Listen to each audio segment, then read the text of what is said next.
అందరికీ నమస్కారం. అక్షరాభ్యుదయం ఛానల్ మొదటిసారి చూస్తున్నైతే తప్పకుండా మీరు సబ్స్క్రైబ్ చేయండి. ఈరోజు టాపిక్ ఏంటంటే కందుకూరు నియోజకవర్గంలో తలమానికంగా ఉన్నటువంటి రామాయపట్నం పోర్టు, దాన్ని ఎన్నో పోరాటాల ద్వారా సాధించుకున్నటువంటి రామాయపట్నం పోర్టుని ఈరోజు కూటమి ప్రభుత్వం ప్రైవేట్ పరం చేయాలని చూస్తూ ఉంది. అసలు ఆ రామాయపట్నం పోర్టులో ఇప్పుడున్న పోర్టు ఏంది, అప్పుడు ఆంధ్ర రాష్ట్రం విడిపోయినప్పుడు కేంద్ర ప్రభుత్వం ఇచ్చినటువంటి పోర్టు ఏంది? విభజన హామీలో భాగంగా రామాయపట్నంలో భారీ నౌకా నిర్మాణం పోర్టు ఏర్పాటు చేయాలని ఆ రోజు కేంద్ర ప్రభుత్వం ప్రకటించగా, దాన్ని కొంతమంది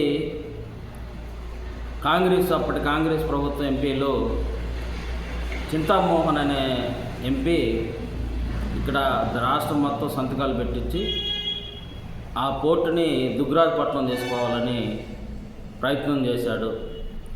అటువంటి పరిస్థితుల్లో సిపిఐ ప్రకాశం జిల్లా కార్యదర్శి ఉన్నటువంటి అరుణమ్మ గారు అప్పుడు హైకోర్టుకి వెళ్ళి దుగ్గరాజపట్నం ఎట్టి పరిస్థితుల్లో అది అనుకూలంగా లేదు, అక్కడ షార్ కేంద్రం ఉంది, పులికాట్ సరస్సు ఉంది, సాహసిద్ధమైనటువంటి పులికాట్ సరస్సు అంతా దెబ్బతింటుంది, కాబట్టి దుగ్గరాజపట్నం ఎట్టి పరిస్థితుల్లో పోర్టుకి అనుకూలంగా లేదని, అదే రామాయపట్నం 100% అనుకూలంగా ఉంటుంది, పోర్టుకి బైపాస్ దగ్గరగా ఉందని, అదేవిధంగా లోతు కూడా సహసిద్ధంగా ఏర్పడిందని హైకోర్టుకి వెళ్ళి స్టే తీసుకురావటం, సిపిఐ ఆధ్వర్యంలో జేఏసీని రామాయపట్నం పోర్టు సాధన సమితి అనే జేఏసీని ఏర్పాటు చేసి ఈ ఉలవపాడు మండలం, గుడ్లూరు మండలాల్లో బోర్డులు రాసి, వాల్ రైటింగ్లు రాసి అనేక సార్లు ఉలవపాడులో కానివ్వండి, కందుకూరు సబ్ కలెక్టర్ ఆఫీస్ దాకా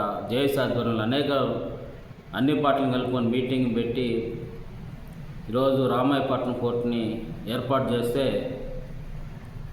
దాన్ని ప్రైవేటు పరం చేసి ఇక్కడున్న ప్రజలు ఎవరైతే భూములు ఇచ్చారో వాళ్ళని తీవ్ర నష్టపరిచే విధంగా ప్రభుత్వాలు చూస్తూ ఉన్నాయి. ఎందుకంటే ప్రైవేటు పరం చేస్తే అక్కడ వచ్చేటువంటి యాజమాన్యం వాళ్ళకు అనుకూలమైన వాళ్ళని పెట్టి ఎక్కడో ఇతర రాష్ట్రం తీసుకొచ్చి వాళ్ళకి పావలా బేడ డబ్బులు ఇస్తూ చేయించుకునే పరిస్థితి ఉంది.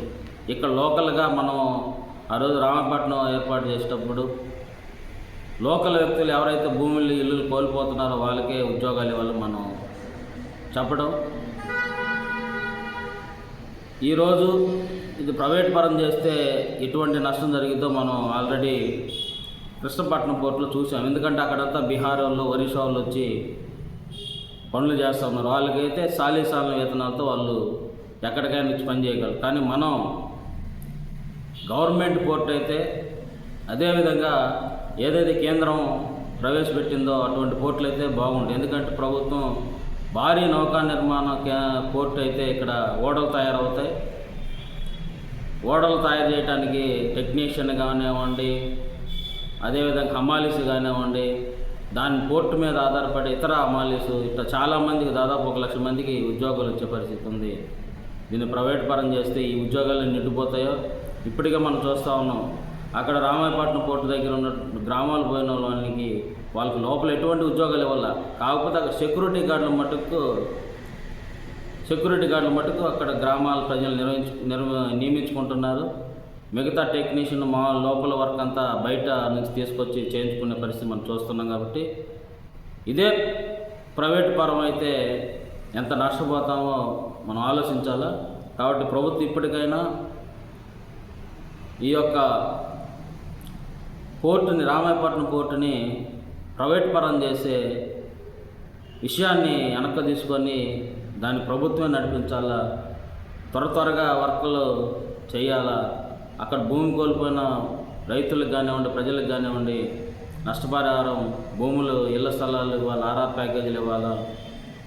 ఇంకా ఇప్పటికీ కొంతమందికి అటువంటి నష్టపరిహారం దొరకలేదు. కాబట్టి ప్రభుత్వం సిద్ధశుద్ధితో రామాయపట్నం పోర్టుని ఏదైతే ఈ కందుకూరు నియోజకవర్గంలో అభివృద్ధి చెందుతుందని ఉద్దేశంతో పోర్టును ఏర్పాటు చేశారో అది గవర్నమెంటే నిర్వహించాలా. దాని అనుబంధ ఫ్యాక్టరీలన్నీ ప్రకాశం జిల్లాలోనే ఉండే విధంగా, కందుకూరు నియోజకవర్గంలో ఉండే విధంగా ప్రభుత్వం చర్యలు తీసుకోవాలి. ఎందుకంటే రామాయపట్నంలో పోర్టు ఉంటే దానికి అనుసంధానమైనటువంటి అన్ని అవతల చెన్నైపాలెం కావలి నియోజకవర్గానికి తరలిపోతూ ఉన్నాయి. కాబట్టి ప్రభుత్వం ఆలోచించి ఈ ప్రాంత ప్రజల్ని మోసం చేయకుండా పోర్టు ప్రభుత్వం నిర్వహించాలని, అదేవిధంగా అక్కడ ఉన్నటువంటి మత్స్యకారులకు కూడా చేపలు పట్టుకునే విధంగా ఇవ్వాలి. ఎందుకంటే ప్రైవేటుకు ఇస్తే అక్కడ మత్స్యకారులు ఎవరైతే వాళ్ళు వేటకు వెళ్ళే విధంగా ప్రైవేటు యాజమాన్యం ఒప్పుకోదు. కాబట్టి ప్రభుత్వం నిర్వహిస్తే అక్కడ మత్స్యకారులు కూడా చేపలు పట్టుకునే అవకాశం కల్పిస్తారని కోరుకుంటూ ఈ యొక్క నిర్ణయాన్ని వెంటనే ప్రభుత్వం వెనక్కి తీసుకోవాలా అని రామాయపట్నం పోర్టు సాధన సమితి డిమాండ్ చేస్తోందని ఈ సందర్భంగా మీ అందరూ తెలియజేస్తున్నాం.